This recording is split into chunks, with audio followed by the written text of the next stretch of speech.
भौतिक तरक्की की होड़ में उपभोग और भोग के बीच का अंतर मिटता जा रहा है। रोज नई नई चीजों को जिंदगी में शामिल करने की होड़ और असीमित लालसा ने इंसानी रिश्तों को भी हाशिए पर डाल देने की मानसिकता को बढ़ावा देना शुरू कर दिया है। जब लालसाएं इतनी बड़ी हो जाएं कि इंसान वस्तु और व्यक्ति में फर्क भूल जाए, तो फिर चौंकाने वाली खबरें मिलती हैं। ऐसा ही हुआ जमशेदपुर के एक छोटे से कस्बे में।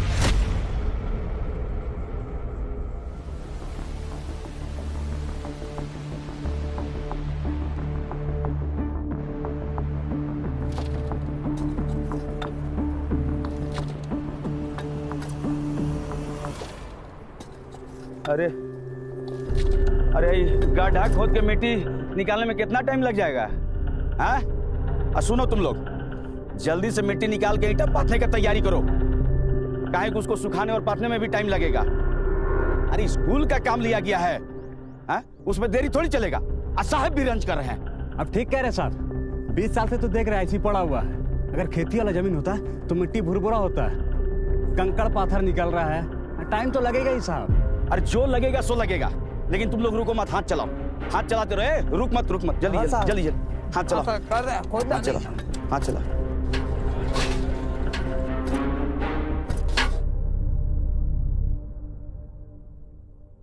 क्या रही?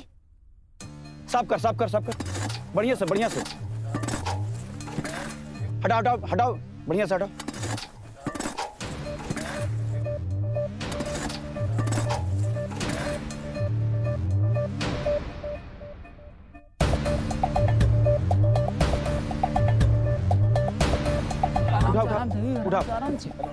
उठाओ आराम। इधर यहाँ रखो।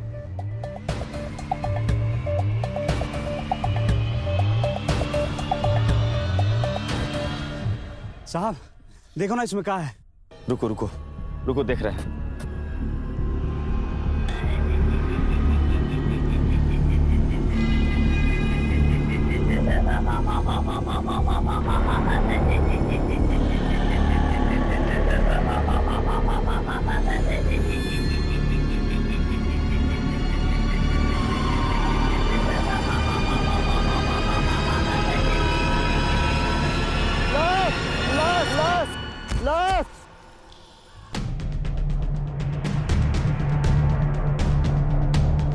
किसका है समझ में नहीं आ रहा है। तो यहाँ में गाड़ के कौन गया होगा? हम थोड़ी देखने, हमारा रात में ड्यूटी था का? ऐसे बात बतिया रहा। आप क्या करेंगे साहब? और पूछो ने, हम फोन कर रहे हैं पुलिस के। जल्दी कीजिए साहब। हेलो,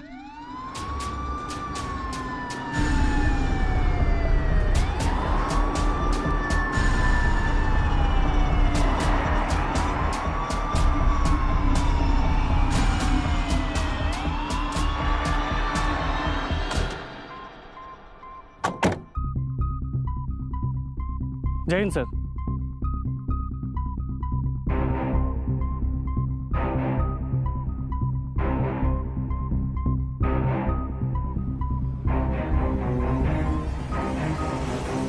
बॉडी को जला के या दफना के एविडेंस को खत्म करने का कोशिश तो होता रहा है, बट फ्रीज के साथ बॉडी को दफनाना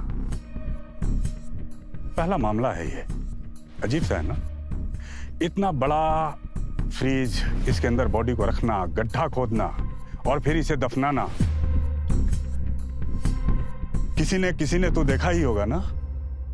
हाँ सर, चौका रोड तक जाने के लिए पहले सब्जी बाजार, फिर छोटी बाजार क्रॉस करना पड़ता है, और शहर से दूर, इतनी दूर इस छोर में ये ईंट भट्ठा। सर कहीं ना कहीं तो जमीन के नीचे फ्रिज, उसके अंदर बॉडी, ये सब कुछ फिल्म के जैसा लग रहा है। सर कहाँ से स्टार्ट करें? I mean... पहले फ्रीज का मॉडल और सीरियल नंबर चेक करो, कुछ न कुछ जरूर मिलेगा। Okay sir.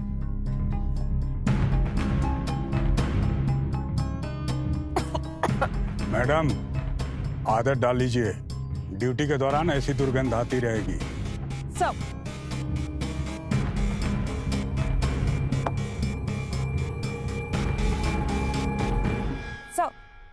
ये रहा। जंग लगा है बट रीडेबल है। Model number RGHF654D। Serial number है 6000098GH। Right sir, right.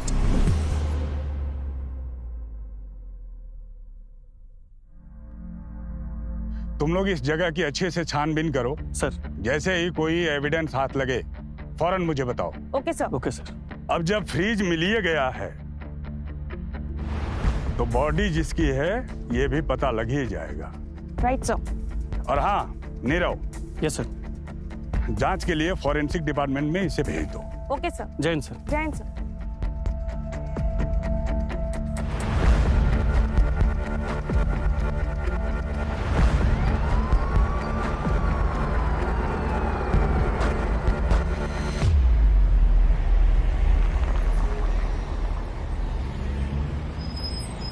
क्या हुआ, कुछ पता चला? Yes sir. सर हमने ईंट भट्टे के मालिक से पूछताछ की। उसका कहना है कि काफी दिनों से ईंट भट्टा बंद पड़ा था और वो भी परिवार के साथ शहर के बाहर गया हुआ था। जी सर, ये बात सच है। जब मैंने ईंट भट्टे के आसपास के लोगों से पूछताछ की तो पता चला कि ईंट भट्टा काफी दिनों से बंद था और इसी बात का फायदा उठाते हुए कातिल ने उस फ्रिज को वहां पे गाड़ दिया। सर एक सवाल है सर, अभी तक हमें ये नहीं पता चल पाया है कि ये लाश किसकी है और जब तक मृतक की पहचान नहीं हो जाती तब तक हम इस केस में आगे नहीं बढ़ सकते। और सर लाश भी इतनी बुरी हालत में है कि उसे पहचान पाना बहुत मुश्किल है। एक काम करो, जो फ्रिज का सीरियल नंबर मिला है ना उससे पता करो कि किस एजेंसी ने डिलीवरी की है और कहां की है। जैन सर।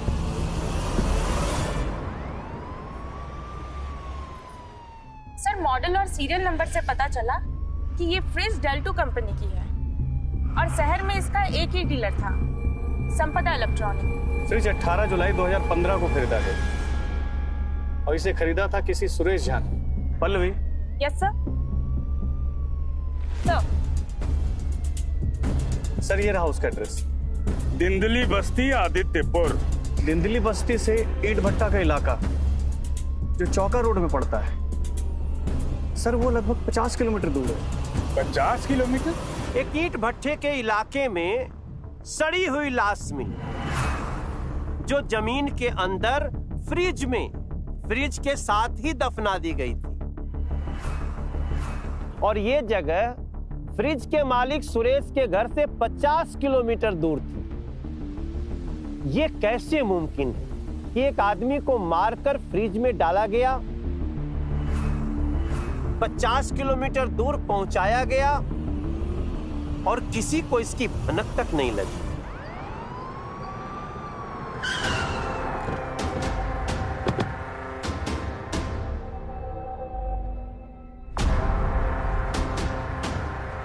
सर उधर से भी एक रास्ता है सर। आओ।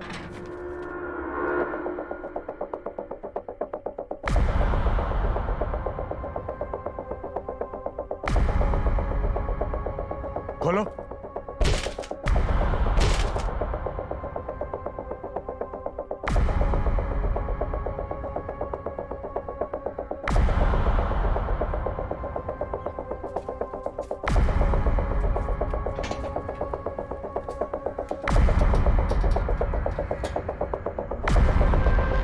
इस घर में कोई रहता ही नहीं है, सब भाग गए।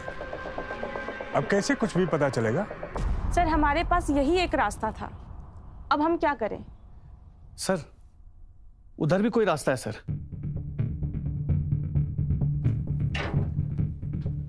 पल्लवी सिंह जी, कुछ रास्ते तो खोजने भी पड़ते हैं।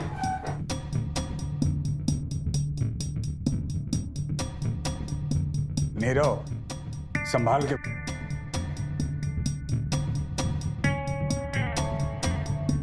सर यहाँ स्विच बोर्ड है, ऑन करो।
फ्रीज तो इसी घर में पड़ा था ना, कुछ निशान कभी नहीं मिटते। You are right. सर ये निशान हमारे किस काम के, जब घर में कोई रहता ही नहीं है। सर लगता है मेन गेट पर कोई है। चलो देखते हैं।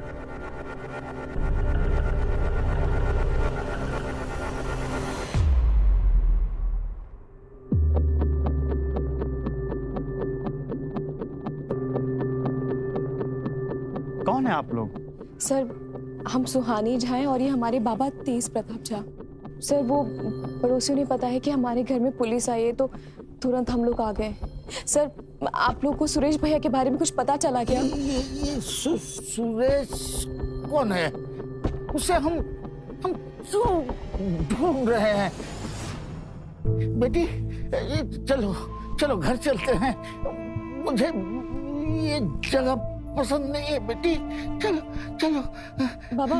बाबा 2 मिनट। सर सुरेश भैया हमारे बड़े भाई हैं, 3 महीनों से लापता है।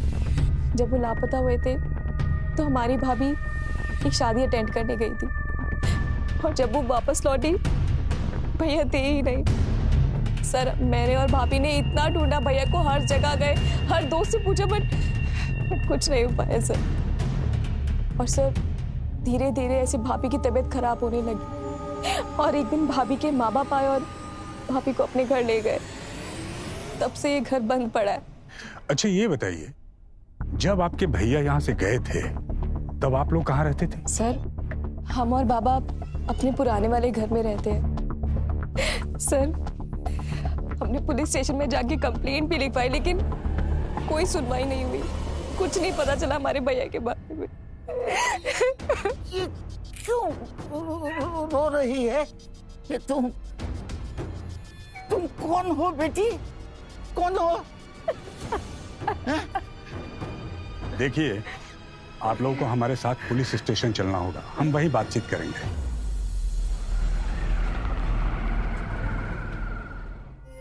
सुरेश की बॉडी मिली है फ्रीज के अंदर, यहां से काफी दूर जमीन के अंदर गाड़ दिया गया था। पोस्टमार्टम रिपोर्ट से पता चला कि उसे जहर देकर मारा गया है। सर आप क्या बोल रहे हैं सर? सर ये सब कैसे हुआ सर? कब हुआ सर? 3 महीना पहले। सर मैं मेहरबानी करके आपसे पूछती हूँ कि बताइए किसने किया ये सब? देखिए हम जांच कर रहे हैं पर समझ में नहीं आ रहा है कि फ्रीज के साथ कैसे तुम्हारा भाई। फिलहाल तो इस केस से जुड़ा हुआ है, उस फ्रीज के सिवाय और कुछ भी हमारे हाथ नहीं है। कुछ भी नहीं है? आप कैसे बोल सकते हैं कुछ भी नहीं है? सर हमारे भाई की लाश है आपके पास, हमारे भाई की लाश है आपके पास, आप कह रहे कुछ नहीं। सर हमारे बाबा जी को देखिए, हमारे बाबा को देखिए, उन्हें अल्जाइमर है और हम ना भगवान से रोज यही प्रार्थना करते थे कि इनकी याददाश्त कभी वापस आए, पूरी चली जाए, क्योंकि जब भी भैया को याद करते हैं ना इनके आंसू नहीं रुकते। और हमारे पास इन्हें सांत्वना देने के अलावा कुछ नहीं होता सर। अच्छा किसी पर कोई शक? आप लोगों ने उन्हें ढूंढने की कोशिश तो की होगी ना? सर कोशिश की, हर जगह ढूंढा भैया को, या पुलिस स्टेशन पे भी आए, गुहार लगाई, रोज चक्कर लगाते थे कि कुछ पता चला हमारे भैया के बारे में, लेकिन नहीं, कुछ नहीं पता लगता था। उनके दोस्तों के पास गए, हर वो जगह गए जहाँ पे भैया जाया करते थे, हर दोस्त से पूछा।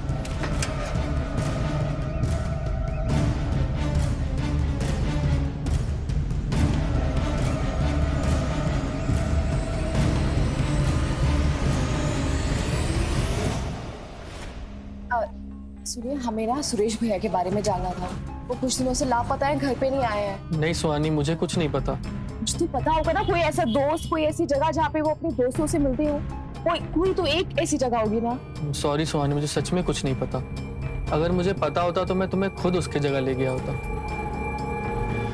सर इस पुलिस स्टेशन में भी आए थे, चक्कर लगाते थे। सर यस सर हमें ना आपकी एक हेल्प चाहिए। बताइए। सर हमारा नाम सुहानी झा है, हम यहीं आदित्यपुर से ही हैं। सर हमारे भैया हैं सुरेश झा, बहुत दिनों से लापता है। फोटोग्राफ लाई हैं? सर फोटो तो नहीं है। बिना फोटोग्राफ के कुछ नहीं हो सकता है। लेकिन अब हर बार यही बोलते रहे कि कुछ नहीं पता लग रहा है, कुछ नहीं पता लग रहा है। सर मैं कहाँ जाती? और आपके पास भी कुछ आइडिया नहीं है ये सब कैसे हुआ? आप यही बोलना चाहते हैं ना सर? देखिए, हम जांच कर रहे हैं ना, जैसे ही कुछ मिलता है देखते हैं हमें क्या करना है। सर आपसे ना कुछ नहीं हो पाएगा, हम बताएंगे आपको क्या करना है। हम अपना काम कर रहे हैं, आपका दुख भी समझते हैं, पर इसका ये मतलब तो नहीं है कि आप कुछ भी बोलें। सर मुझे पता है कि हर बार ना हमें यही जवाब मिलता रहा कि ढूंढेंगे ढूंढेंगे ढूंढ निकालेंगे, लेकिन कुछ नहीं हो रहा है आप लोगों से। 3 महीने से मैं यही कर रही थी। बाबा बाबा बाबा चलिए।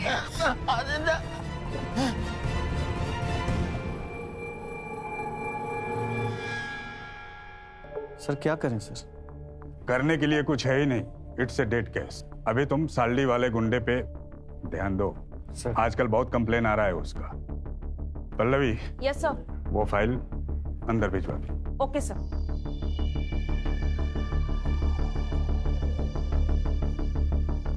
सुहानी और उसके फादर को ये जानने का पूरा हक है कि उनके बेटे के साथ क्या हुआ, और यहाँ से 50 किलोमीटर दूर ईंट भट्टे तक बंद फ्रिज को कैसे ले जाया गया होगा, पता कैसे करूं? बाबा प्लीज दवाई खा लीजिए। नहीं खाऊंगा, मर जाने दो मुझे, मर जाने दो। बाबा ऐसे कैसे मर जाने दूं? मेरी दुनिया में सिर्फ माँ बच्चे हो आप, सिर्फ माँ बच्चे। नहीं बेटी, प्लीज मेरे निकाले, प्लीज मैं आपके हाथ जोड़ती हूँ। प्लीज बाबा।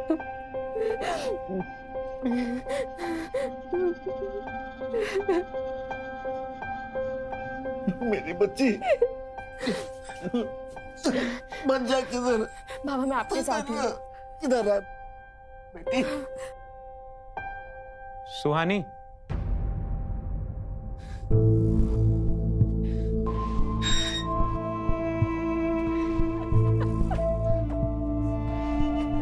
संभालो अपने आप को।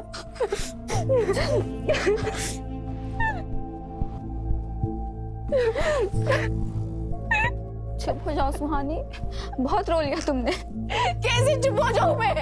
कैसे चुप हो जाऊं? मैं अपने भाई को 3 महीने से पागलों की तरह ढूंढ रही हूँ। आज पता चला वो नहीं रहे हमारे बीच। पुलिस कुछ नहीं कर पा रही, मैं कुछ नहीं कर पा रही। कहाँ ढूंढूं मैं अपने भाई को दिया अपना। लेकिन मैं कसम खाती हूँ, मैं कसम खाती हूँ अपने भाई के कातिल को ढूंढ के रहूंगी और जान के रहूंगी हमारे भैया के साथ क्या हुआ, किसने किया और कब हुआ। और यहाँ से बिना किसी की भनक लगे, बिना वो फ्रिज यहाँ से 50 किलोमीटर दूर वो चौक के भट्टे तक कैसे पहुंचा? फ्रिज में कैसे सुहानी? सुरेश भैया तो उस दिन घर पे भी नहीं थे। और उन दोनों ने मुझे कहा था वो किसी बिजनेस ट्रिप के लिए दिल्ली जा रहे हैं। और सुहानी, जहां तक हमको याद है कि उस दिन घर पे कोई भी नहीं था। कहीं ऐसा तो नहीं कि भैया घर पे वापस आए हों और कोई पीछे से आके उन पे हमला किया हो और फ्रिज में लॉक कर दिया हो। लेकिन फिर भी एक बात समझ से परे है कि इस हमारे पूरे सोसाइटी में से फ्रिज को कोई कैसे बाहर निकाल सकता है और इतनी दूर कैसे पहुंचा सकता है।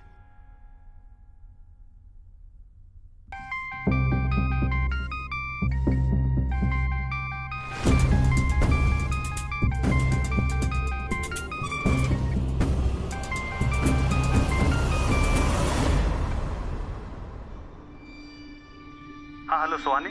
हाँ मैं सब इंस्पेक्टर नीरव वर्मा बोल रहा हूँ। हाँ देखो, तुम्हारे भाई सुरेश का टाइम ऑफ डेथ अभी तक नहीं पता चल पाया है।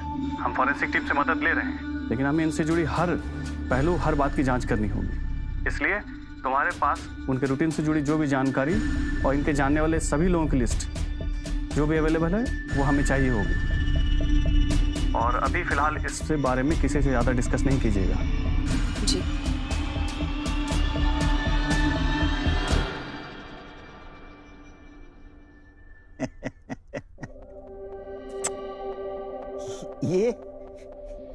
ये बच्चा स्कूल से तब लौटा ही था। उसका फोटो खींचने मेरे को बहुत मजा आता था। लेकिन अब तो मन का बादशाह बन गया है। बदमाश स्कूल से लौटता ही नहीं है।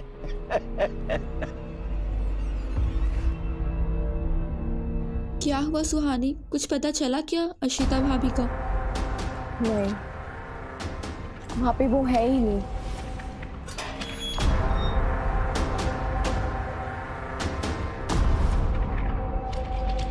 तो घर बदला हुआ लग रहा है। अशिता भाभी,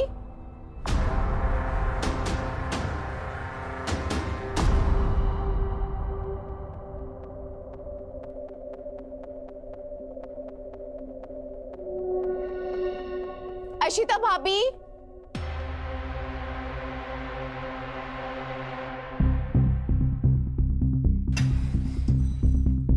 जी अब वो यहाँ पे जो रहते थे वो लोग कहाँ पे है? उन्होंने ये घर हमें बेच दिया है और हमें तो ज़्यादा कुछ पता नहीं है। आप उनके ससुराल वालों से पूछिए, शायद वो कुछ बता दे आपको। हम ही उनकी नंद हैं और हम लोग ना भाभी के टच में नहीं थे, और अगर हमें ये सब पता होता तो हम क्यों आते यहाँ पे? आशिता दीदी हर रविवार को मुझे कॉल करती है। आप एक काम कीजिए, अपना नंबर मुझे दे दीजिए, मैं उन्हें कह दूंगी कि आपको कॉल करें। हाँ लिखिए। जी बहुत बहुत शुक्रिया।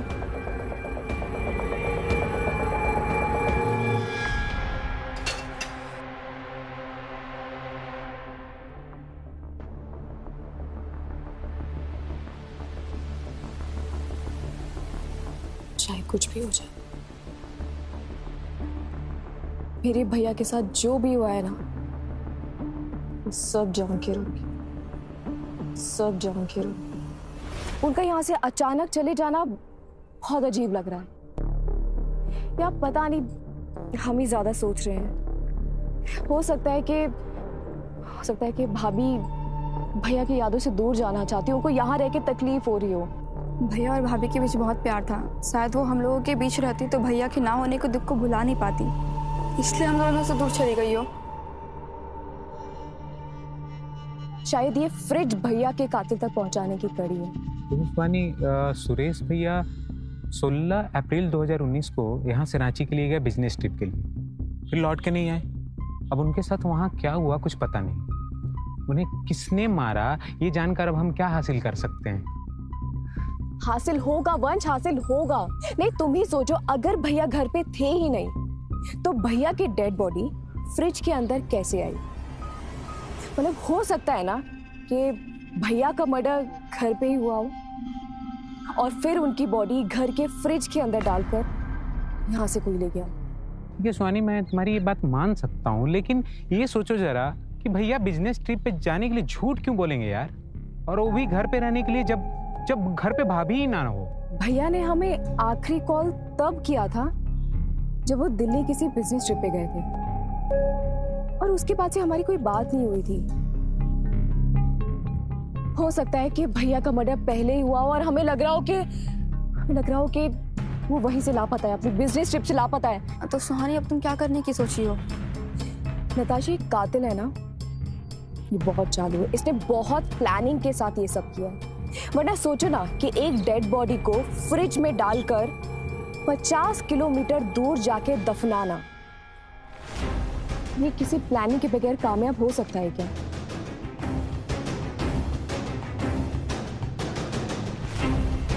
वंश और नताशा, तुम दोनों प्लीज बाबा का ख्याल रखो, मैं जल्दी से वापस आती हूँ, ठीक है? अरे लेकिन तुम जा कहाँ रही हो? मैं आती हूँ, मैं आके सब कुछ बताऊंगी, प्लीज तुम लोग बाबा का ख्याल रखना, ठीक है?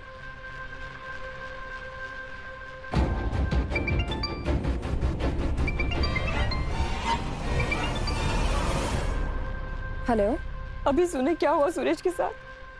ये सब नहीं होना चाहिए था। क्या दुश्मनी थी किसी के साथ? मेरा तो दिल बैठा जा रहा है, विश्वास ही नहीं हो रहा है कि वो अब इस दुनिया में नहीं रहे। बहुत तकलीफ हो रही है इस माने, मैं क्या कहूँ? अभी प्लीज संभालिए अपने आप को, प्लीज ऐसे मत रोइए आप। हाँ, संभालना तो पड़ेगा खुद को इस दुख की घड़ी में। सुहानी, तकलीफ तो सिर्फ ये बात की है कि इस वक्त हम तुम्हारे और पाउच के साथ में नहीं हैं। क्या करते, आना पड़ा वहां से। सुरेश के गायब होने के बाद लोग तरह तरह की बातें करने लगे। कहने लगे कहीं किसी और के साथ तो नहीं चला गया। कब तक इंतजार करोगी? लाइफ बर्बाद हो जाएगी तुम्हारी। नहीं किया इंतजार मेरे माँ बाप ने, दूसरी शादी का दबाव था और करवा दी दूसरी शादी। मैं खबर नहीं कि सूरज के साथ ये सब हो गया। सुहाने मैं माफ कर दो, सुहाने हमें माफ कर दो। भाभी प्लीज ऐसे मत रोइए, संभालिए अपने आप को। सुहानी, बाबूजी कैसे हैं? पापा वैसे हैं भाभी, लेकिन आपकी भी गलती नहीं है। लाइफ में सबको तो आगे बढ़ना ही होता है। प्लीज आइंदा फोन मत करना, बहुत खतरा है यहाँ पे। कौन क्या चाहता है नहीं पता। प्लीज आपसे विनती करती हूँ, कभी दोबारा फोन मत करना। बहू। जी माँ जी। अरे तुम यहाँ हो? जी माँ जी। किसका फोन था? माँ जी, मेरी सहेली का फोन था। अच्छा जी जी जी।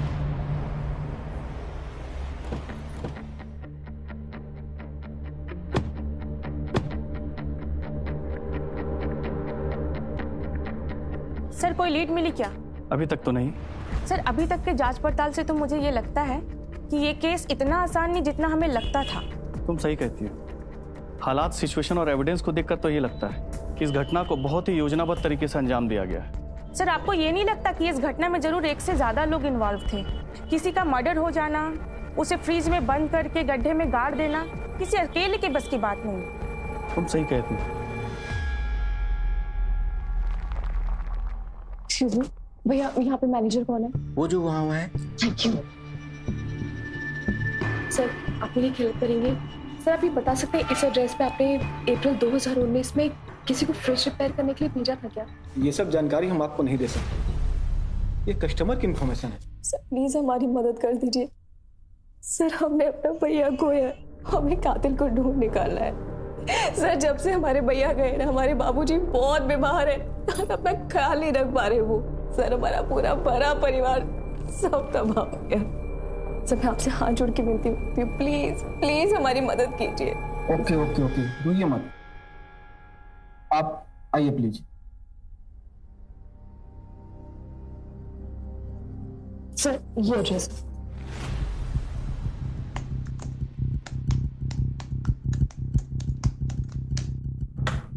ई रहा। सुरेश झा ने 12 अप्रैल को कंप्लेन लिखवाई थी। मैंने जिस फ्रिज बनाने वाले को भेजना था उसका नाम राजपाल है।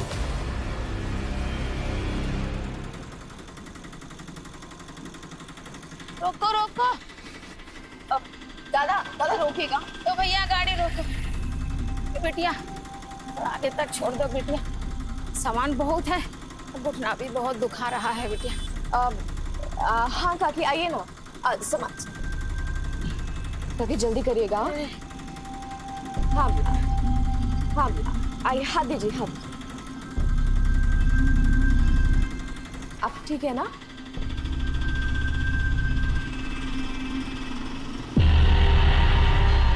बड़ा बुरा वक्त आ गया है बिटिया।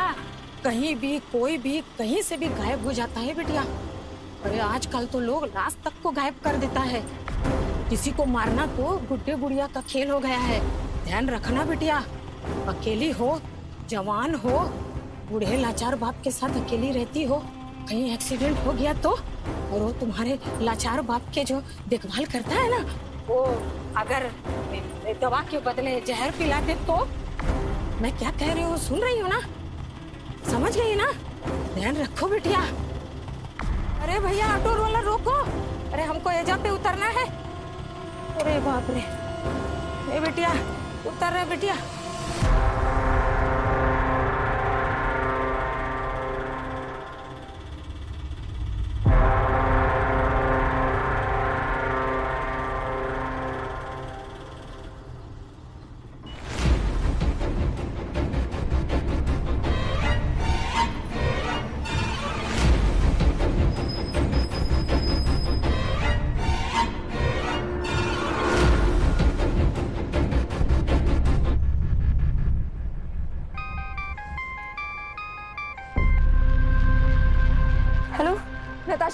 नताशा बाबा कैसे हैं?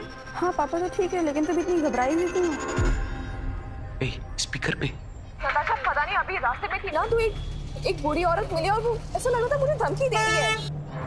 नताशा, मुझे ऐसा लग रहा है कि कोई हम पे नजर रख रहा है। नताशा, हम भैया को खो चुके, हम पापा को नहीं खो सकते। सुहानी मेरी बात सुनो, तुम चिंता मत करो, चाचा जी को कुछ नहीं होगा। और ये सारी बातें मैं अभी जाके पुलिस को बताता हूँ। हाँ सुहानी, तुम चिंता मत करो। अंकल को मैं अपने साथ अपने घर लेके जाऊंगी, वहाँ पे बहुत सारे लोग हैं, कोई चिंता की बात नहीं है। ठीक है। और वंश, सुनना, जो भी हमारे साथ हुआ ना, प्लीज अभी पुलिस स्टेशन जाके नीरज साहब को सब कुछ बता दो, ठीक है? और हम ना वो फ्रिज रिपेयर करने वाले के पास होके आ गए, ठीक है? ठीक है, ठीक है, ठीक है।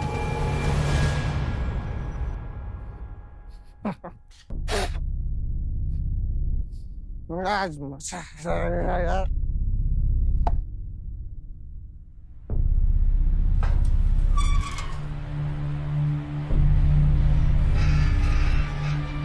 अरे वाह, आज तो पूरी महुआ की बोतल खुद चलकर आई है, जमकर मजे करेंगे।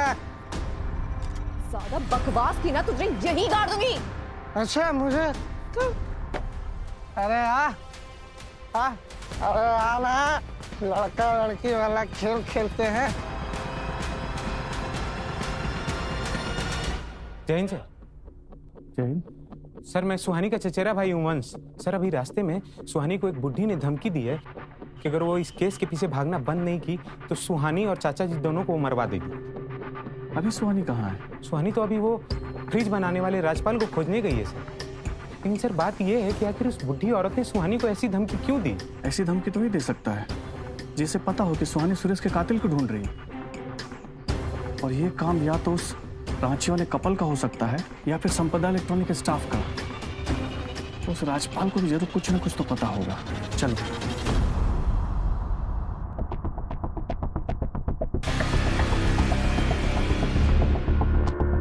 अरे दूर हट। अरे छूना नहीं मुझे, छुआ ना तो तेरे सिर जोड़ दूंगी। अरे बता तूने मेरे भैया को क्यों मारा? तू दिल्ली बस्ती में ये फ्रिज रिपेयर करने गया था ना? हम आदितपुर दंदली बस्ती कोई फ्रिज ठीक करने नहीं गए थे, 2019 और ना उसके बाद।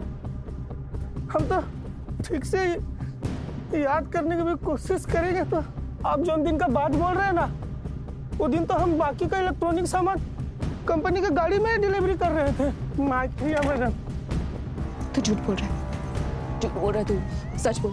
अगर भरोसा नहीं है तो हमारा मैनेजर से जाके पूछ लीजिए ना। अगर तूने झूठ बोला ना,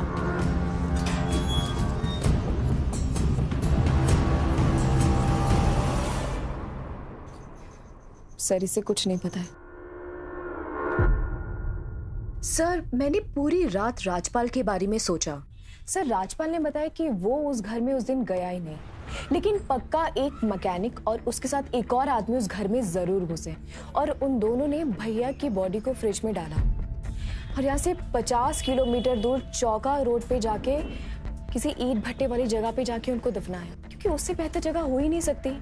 और जिस गाड़ी में लेके गए वो तो कंपनी की गाड़ी थी और किसी को शक हो ही नहीं सकता था। राइट।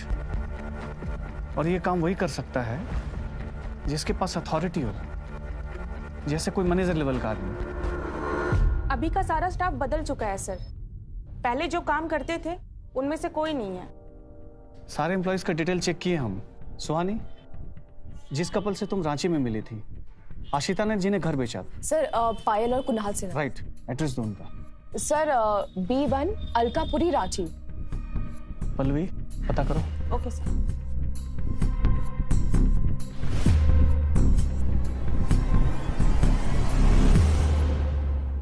सर, डिटेल से पता चला कि वो घर किसी छवि यादव को बेचा है। छवि यादव? आशिता ने ये घर किसी छवि यादव को बेचा है? तो सर, यानी कि पायल और एक कुणाल सिन्हा, ये दोनों इस घर पे कब्जा करके बैठे हैं। लेकिन क्यों करेंगे वो लोग ऐसा? सारे एम्प्लॉय का डिटेल चेक किए हम, उसमें कुणाल सिन्हा का नाम है। कुणाल सिन्हा जो काम करता था संपदा इलेक्ट्रॉनिक में। बड़ा गेम खेला है। अब तो कुणाल, पायल और छवि ही बताएंगे कि उन्होंने सुरेश के साथ क्या किया और आशिता का इन सबसे क्या लेने देना है।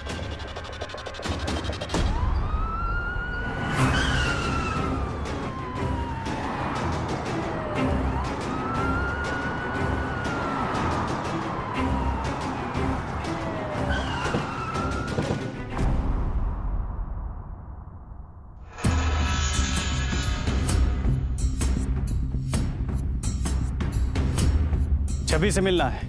छवि? क्यों? बुलाइए उसे। छवि बेटा।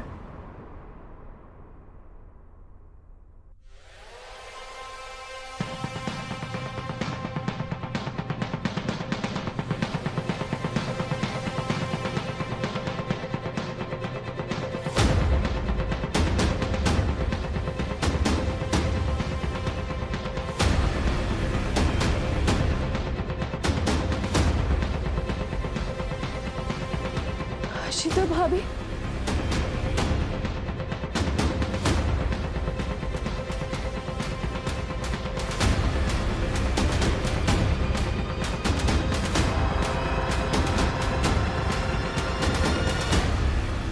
अब चुप रहकर कुछ नहीं होने वाला, सब कुछ कबूल कर लो, वरना कितने तरह के टॉर्चर होते हैं पता तो होगा ही।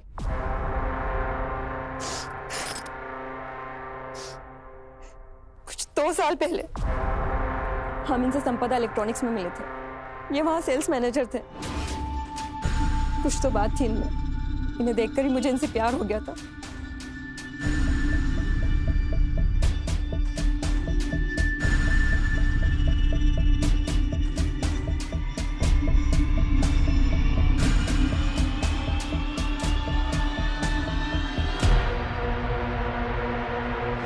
लेकिन मैं जानती थी कि सुरेश मुझे कभी नहीं छोड़ेगा।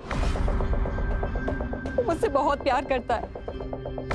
उसके लिए तो ये शादी एकदम परफेक्ट थी, लेकिन मेरे लिए नहीं। मैं कभी उससे प्यार ही नहीं करती थी।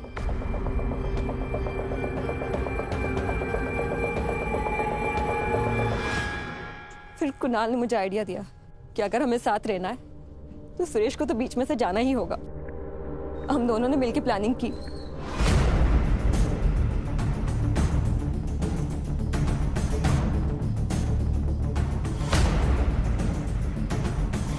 उसके बाद पटना जाने से पहले मैंने सुरेश से कहा कि फ्रिज खराब हो गई है, उसको रिपेयर कराओ। अरे मैंने फ्रिज वाले को फोन कर दिया है, उसने बोला कल आके बना जाए। ओके ठीक है, ये लीजिए। क्या बात है, आज बिन बताए चाय पिला रही हो? स्पेशल चाय बनाई है आपके लिए। फिर उसकी चाय में मैंने जहर मिला दिया और वो चाय से पिला दी।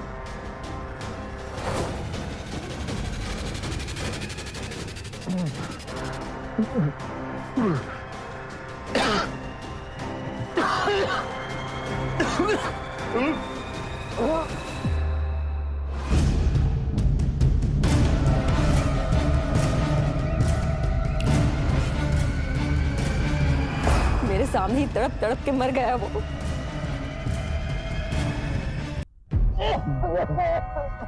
कैसी लगी चाय?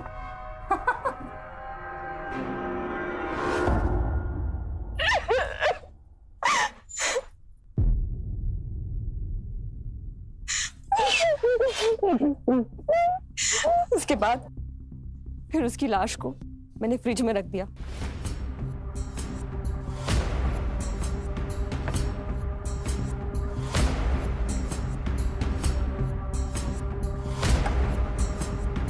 और मैं पटना निकल गई ताकि किसी को शक ना हो।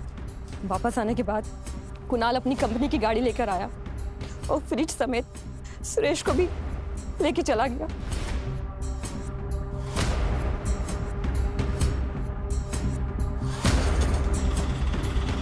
यहाँ से बहुत दूर किसी ईंट भट्टे किसी सुनसान जगह पे जाके उसे गाड़ दिया।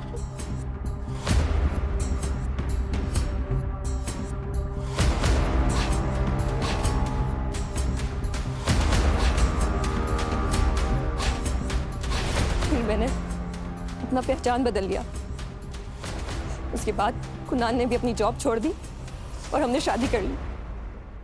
सब कुछ अच्छा चल रहा था, लेकिन एक दिन पता चला कि सुरेश की लाश मिल गई है और सुहानी उसके कातिलों का पता करने में लगी है। मैं डर गई थी कि सुहानी अगर ढूंढते ढूंढते कुणाल और मुझे यहाँ देख लेती इस घर में तो। फिर हमने पायल की मदद ली।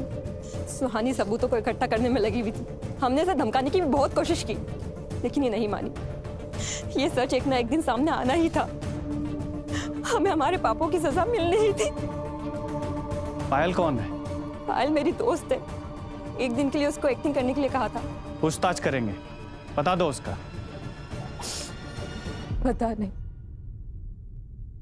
कि आप लोग इस सदमे से बाहर आ पाएंगे कि नहीं, पर वक्त के सहारे ये जख्मी भरने लगेगा। Pallavi, arrest them. चलिए, लेकर चलिए इनको। चलो चलो चलो।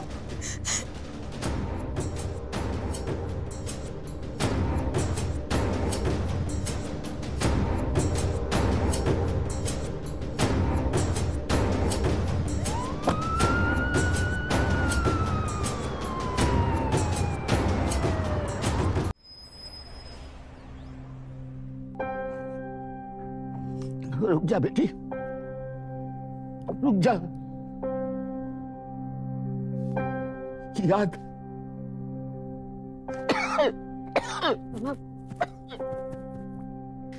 बेटी, आराम से बेटी। ये कमबख्त सुरेश स्कूल से कभी नहीं आएगा। संभालो अपने आप को, बाबा संभालो अपने आप को। नहीं आएगा।